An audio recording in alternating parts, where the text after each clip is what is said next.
This Flyers team is just ridiculous. They're ridiculous. They lose 3-0 tonight at home against the Devils. It's extreme highs and extreme lows with this team, and I'll discuss that after I pretty much break down this game, but they lose 3-0. It really was a 1-0 game the whole time until late with an empty netter, and even late in the third is when they got their second, but the storylines going into this for me was our PK sucks. We are the 30th team out of 31 when it comes to PK percentage. That is atrocious. JVR, he returns to the lineup. So how will he be able to provide a spark for this team? It turns out he didn't really, but obviously his presence is big to the forwards and how this team is going to go moving forward. So in the first period, Nolan Patrick at our side of the blue line, when we're trying to break out, he gets rocked. It was a juicy turnover. The Devils counter on an attack. The puck goes from the wall to the slot. Anderson one-times it. It squeaks through Brian Elliott. A little bit of a weak goal, but they take a 1-0 lead. That's Anderson's first career goal, and there it is, just like that. The Flyers end up hitting the post. Scott Lawton, pretty much right after that, hits the iron. And we score a power play goal. How about that? Oh, that's right. JVR gets a goalie interference. People want to argue the goaltender was out of the blue paint. When you look at the replay, JVR clearly extends his hands right into the glove. And one thing I always do is, okay, if this was on Brian Elliott, would I be upset if that was called a goal? And the answer is yes. I think it was the right call. He interfered with the glove of the goaltender, and just like that, they take the goal away, as they should. I thought that was the right call. So it's 1-0. We hit 3 more posts that period. So Scott Lawton already hit one earlier. Nolan Patrick, Travis Sanheim, and who was the other one? Travis Konechny. So 4 total posts in the first period. You have Folan taking a penalty late with 3 seconds left. Just a brutal trip, which leads him to, in the second, at the start of the second period, coming out of the box and having a breakaway. He couldn't catch up to it. He tries a lazy backhand. I just thought it was hilarious, thinking to myself, oh, Christian Folan here on a breakaway at that. Yeah, that's funny. That's hilarious.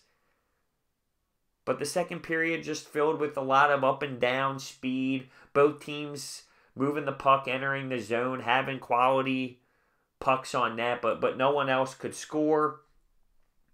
Elliott with an unbelievable save in the second period on the PK. So we actually finish killing both penalties that we had, but realistically, they should have cashed in big time on one of them. Statistically, the PK did great, but honestly, Elliott saved one out of his, out of his rear end, because that was a breakdown by the PK, wide open net backdoor, and Elliott, while he's laying on the ground, just sticks his glove up and it goes right in.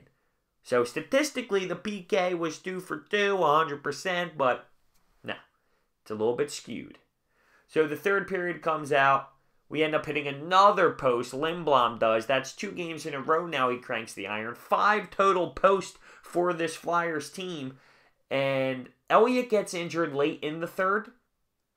When he tries to save a wraparound, you can tell it is something going on in the legs there. He went down instantly. Palmieri scores on a really nice wraparound to make it 2-0, and he went instantly to the bench. We put Pickard in, and realistically, that's going to be some time. This isn't going to be a 1 or 2 day thing. It looked like it was something that is going to haunt him, and it's just that's what happens here in Philly. If you're a goaltender in Philadelphia, at some point you're realistically going to get hurt.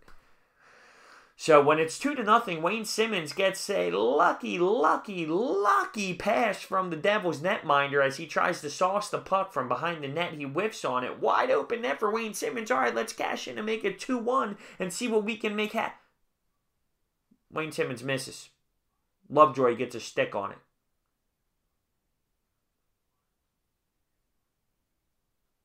The next play, Devils put it in our empty net. 3-0. So let's talk about how this team is ridiculous, okay? And here's why.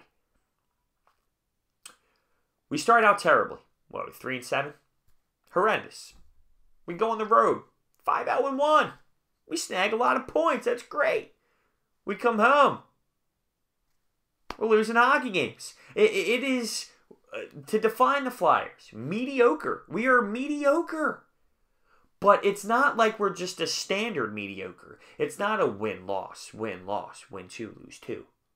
And we just stick around that 500. It's lose 7 of 10, win 5 of 6, and lose in overtime in one of them. Then it's lose 2. I mean, it's extreme highs and lows. And it's every year. Right? 2 years ago, 10-game... What was it? A 10-game winning streak, missed the playoffs. Then the year after that, 10-game losing streak, makes the playoffs. It's so ridiculous how this team just goes through an emotional roller coaster that's on the extreme level.